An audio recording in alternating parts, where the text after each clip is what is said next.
السلام علیکم دوستو، آج کی کہانی کا نام ہے ایک چور اور چھات والا جن۔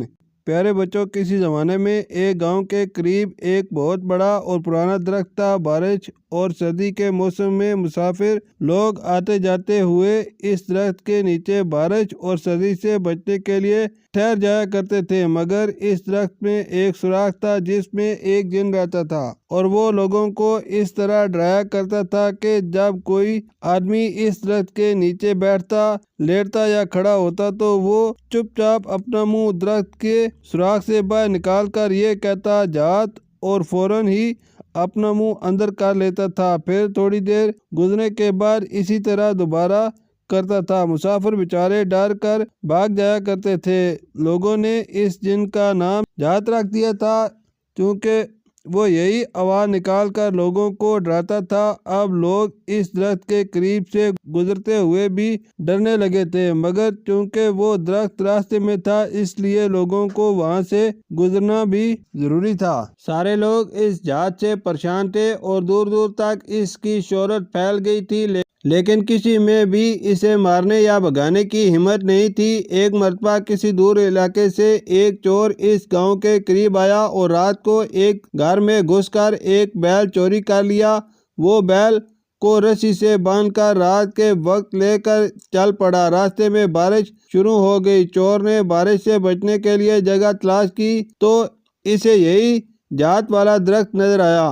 اسے جات کے بارے میں کچھ معلوم نہیں تھا، چونکہ وہ کسی اور جگہ سے آیا تھا۔ چور بارش سے بچنے کے لیے اس درخت کے نیچے کھڑا ہو گیا اور بیل کی رسی اپنے ہاتھ میں پکڑے رہا۔ تھوڑی دیر بعد جات نے اپنی عادت کے مطابق درخت کے سوراخ سے منہ باہر نکالا اور کہا جات، اور فوراً اندر ہو گیا۔ چور چونکہ چوری کا عادی تھا اس لیے وہ اتنا نہیں ڈرا جتنا عام لوگ ڈرتے تھے۔ اب وہ غور سے سوراخ کی طرف دیکھنے لگا تاکہ معلوم کرے کہ یہ کیا چیز ہے۔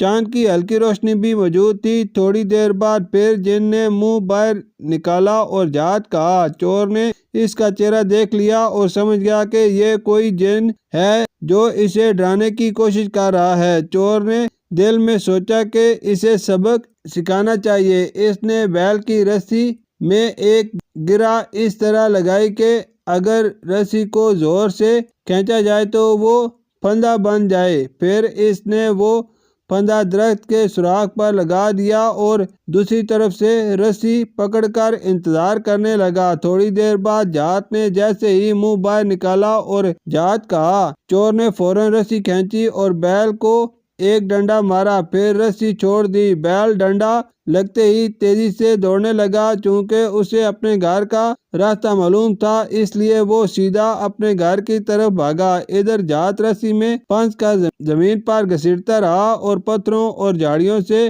ٹکراتا ہوا مر گیا۔ جب بیل اپنے گھر پہنچا تو صبح ہو چکی تھی۔ چور بھی پیچھے پیچھے تماشا دیکھنے کے لیے پہنچ گیا کہ دیکھیے یہ جات کیا چیز تھی۔ جب بیل کا مالک باہر آیا اور اس نے بیل کے ساتھ مردہ جات کو دیکھا تو اس نے محلے والوں کو خبر دی۔ لوگ جمع ہو گئے اور پورے گاؤں میں جات کے مرنے کی خبر آگ کی طرح پھیل گئی۔ سب لوگوں نے آ کر دیکھا اور خوشی کا اظہار کیا۔ بیل کے مالک نے اعلان کیا کہ جو بہادر چور بیل کو لے گیا تھا اسے میں معاف کرتا ہوں، بلکہ جات کو مارنے کے بدلے میں وہ بیل اسے انعام کے طور پر دیتا ہوں۔ چور یہ سن کر سامنے آ گیا اور آئندہ کے لیے چوری چھوڑنے کا وعدہ کیا اور توبہ کر لی۔ اس طرح چور جو بیل چوری کرنے آیا تھا، بیل انعام میں لے کر خوشی خوشی اپنے گھر لوٹ گیا۔ سبق ایسی چیز ہے کہ اس کی وجہ سے ایک چور نے پورے گاؤں کی پریشانی دور کر دی، لہذا تمہیں بھی چاہیے کہ بہادر بنو اور جن بھوت سے ڈر کر اپنے آپ کو پریشان نہ کرو۔ شکریہ۔